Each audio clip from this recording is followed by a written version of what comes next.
Audio level, testing 1, 2, 3. Testing 1, 2, 3. David Crisafulli, Fiona Simpson. Let us know when you're live, Gordo. You good to go? After a decade in power, the state government is more focused on seeing the sunrise on a fourth term in office than letting the sun shine in as promised. And today, Fiona and I will explain just how damning that is when it comes to the failure to implement what they said they would with the historic Cold-Rake review.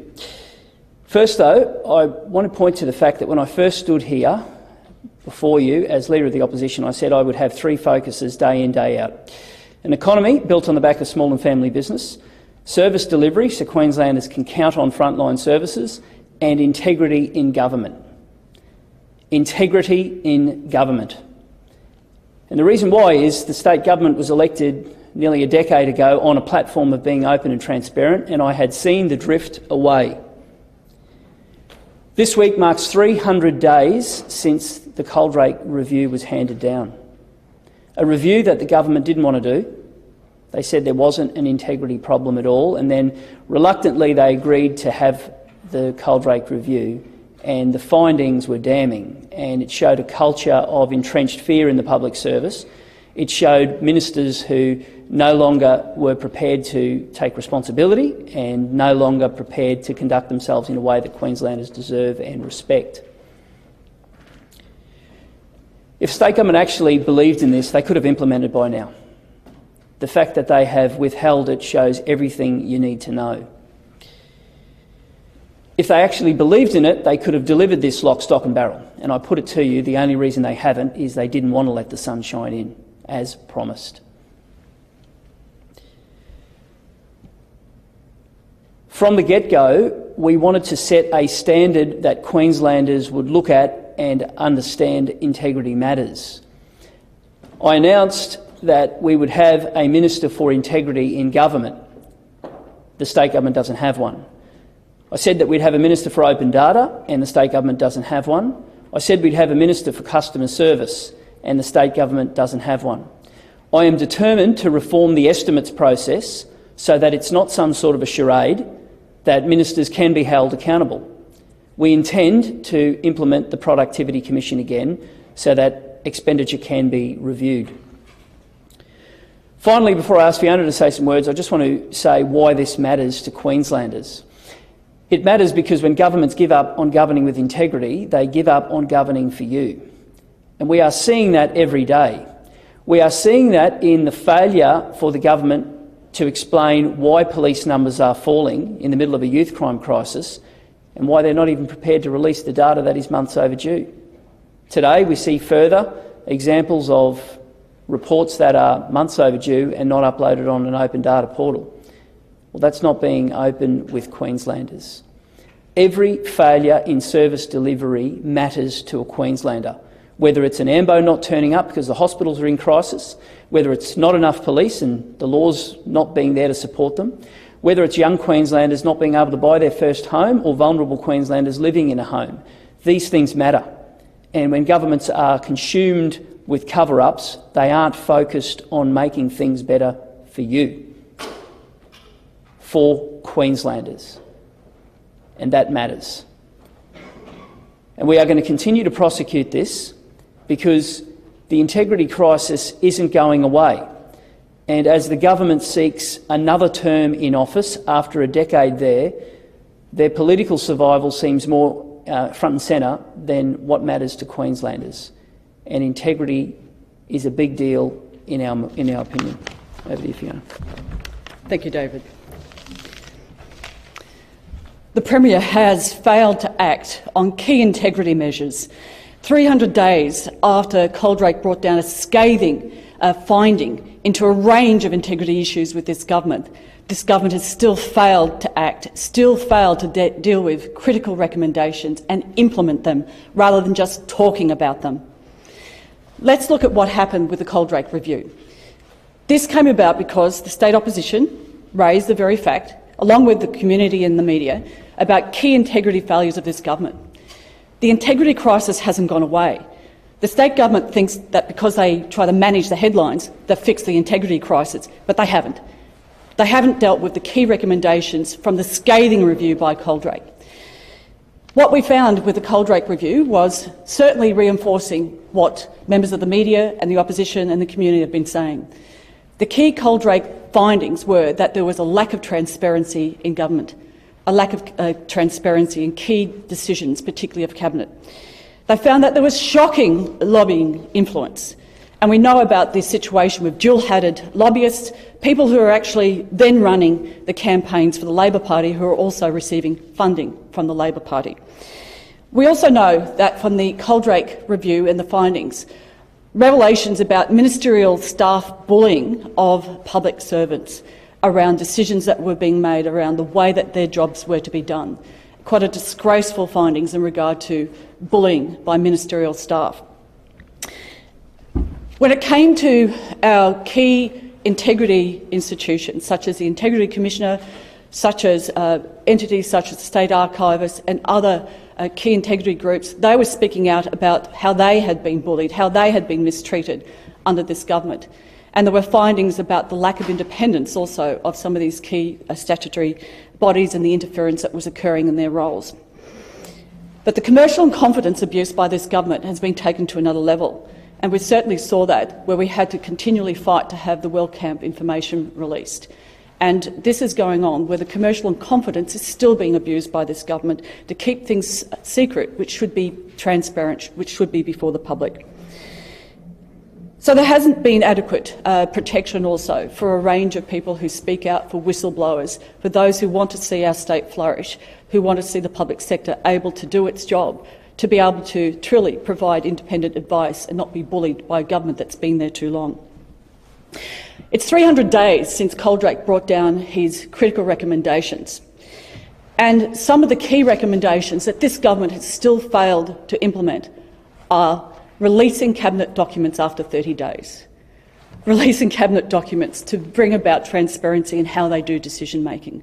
And there's a very good reason for that, because this government, when it gives up on integrity, it's giving up on governing for people. And that's what we're seeing with so many areas of crisis in this state, where they're lurching from one crisis to the other and they don't have solutions, and then they're trying to hide how they make those decisions.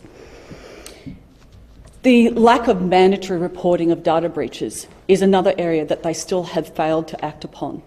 And also we see that they've failed to act on a clearinghouse for complaints, as well as strengthening the lobbying regulations to prevent the abuse that's been happening at a whole new level under this government, just in the last few years alone. This government has failed to act on integrity. They hope that by managing the headlines that they don't have an integrity crisis. But it's Queenslanders that are truly paying for the meltdown in good governance, the lack of good governance and timely and transparent decision-making. We're calling on the state government to explain why they have failed to act on all of these recommendations. They're kicking the can further down the road. People are used to this government being slow to act because they're incompetent, but this is more than that. This is a deliberate ploy to drag the chain on key integrity measures after an integrity crisis and a damning report demanded urgent action. This government has failed to act once again. Thank you very much. Over to you. Do you think they all of the recommendations should have been implemented by now? And is that a realistic timeline? Well, of course it is.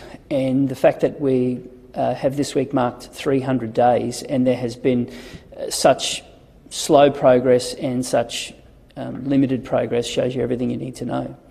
And I think Fiona articulated it well. It's one thing to be incompetent and see projects blow out in time and budget, and that costs Queenslanders.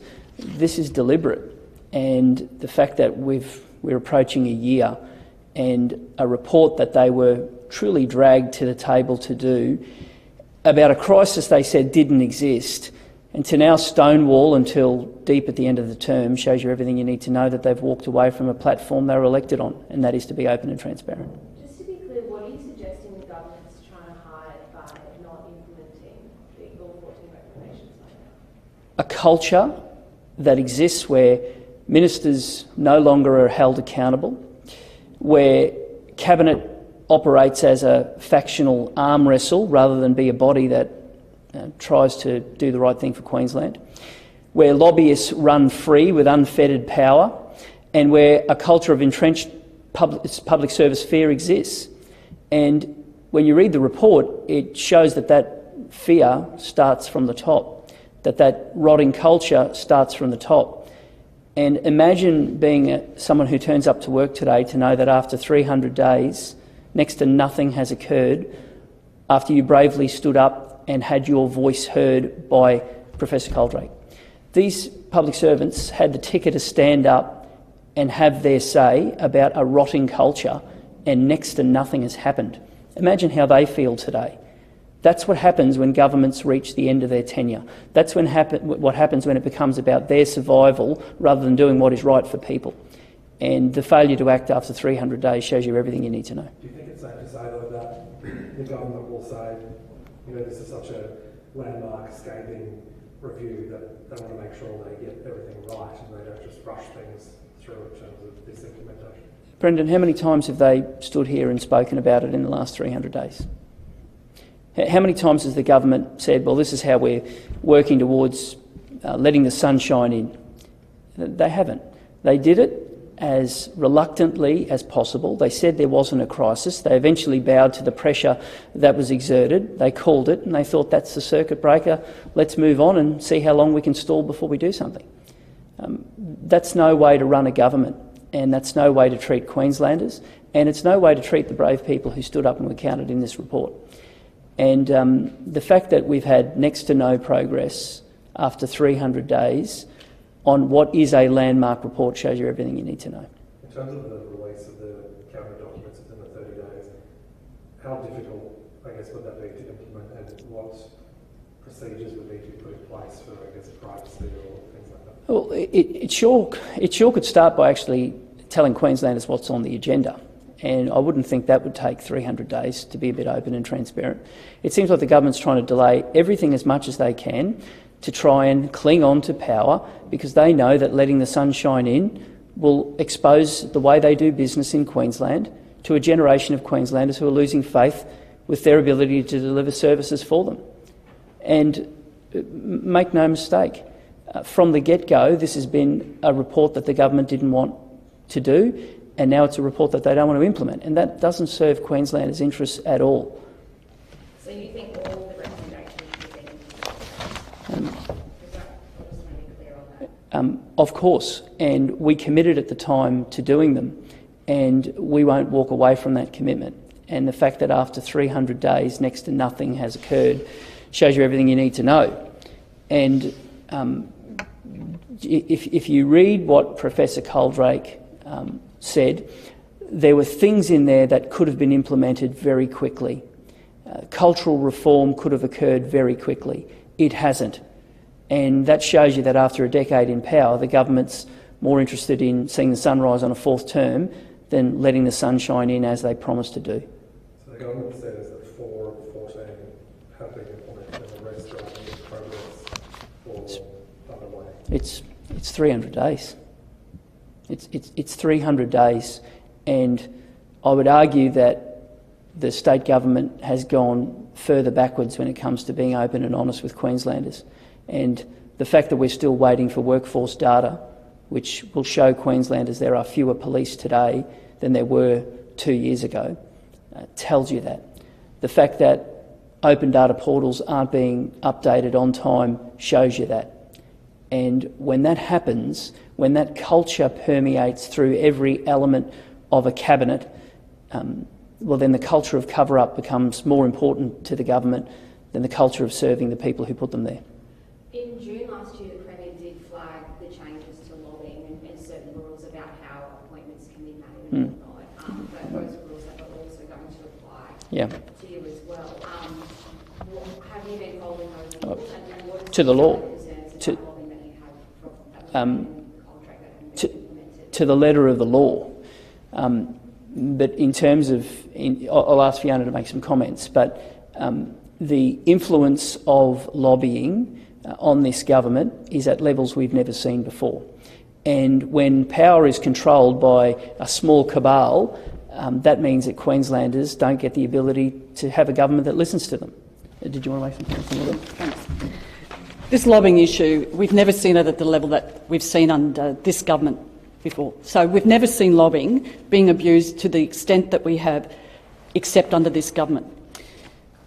what's happened with the lobbying under this government, where they've actually had dual-hatted lobbyists who've been not only lobbying the government with one side, but then actually running their campaigns on the other, where they've actually been putting the government in power and then turning up and taking money and then backdoor providing donations to the Labor Party.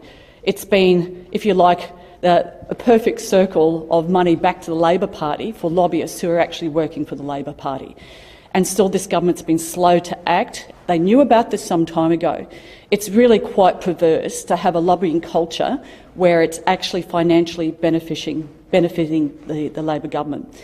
They were quite brazen during the state campaign to have lobbyists running their state campaign, and those lobbyists did very nicely to get the money into the coffers before Palaszczuk announced that she was going to change the rules. So it's pretty cute that they still haven't acted to really implement the laws that need to be implemented. Queenslanders should know that their process of government, combined with a transparency in the cabinet decision-making, means that decisions are being made for them. They're not being made for moneyed vested interests, particularly moneyed vested interests that are then donating back to the Labor Party. And the fact that the government's been so slow to act on this, and they've only given lip service so far, I think speaks volumes. The government's been critical of House for Access events that the LNP holds, including yourself. What's your position on how you change that? We'll always comply with the law, and the way that the law has been rigged to suit the government of the day is the likes of which we've never seen before. So you've got 26 unions, and all of them can spend $1 million. Individuals capped like we've never seen before, but we'll comply with the law. And in the end, what it's done is spur on a generation of Queenslanders who want to support change.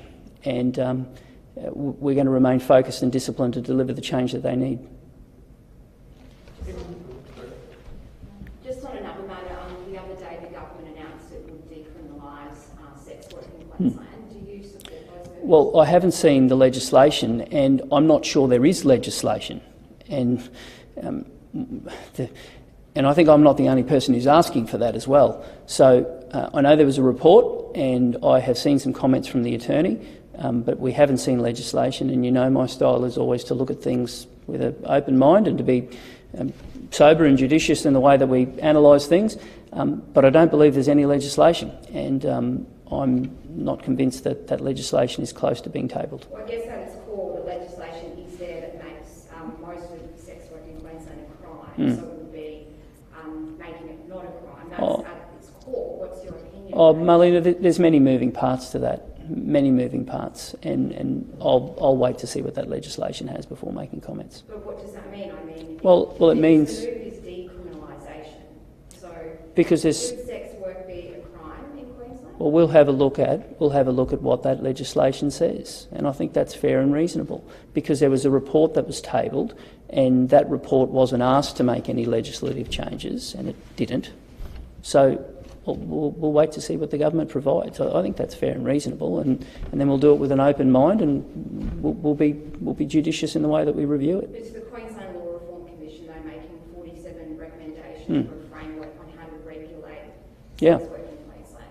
That's right. They're saying it should be decriminalised. And we'll have a look at what the legislation says, and we'll make our opinion very, very clear when that happens. What about what the Law Reform Commission says, though? Well, until there's legislation before a parliament, that there won't be change. And I don't believe there has been any legislation.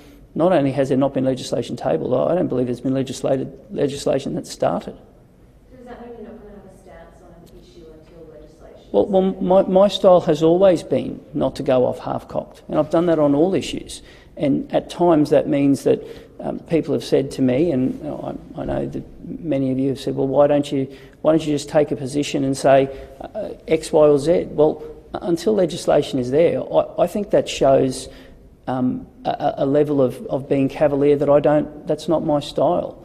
And my contrast is the chaos and crisis of the government versus me being considered and consistent, and I always will be. So nothing can change until there's legislation in the House. So let's work on that legislation, get it as good as it can, and let's put it in a position that we're able to reflect on it and do our job. Thanks, guys. Thank you.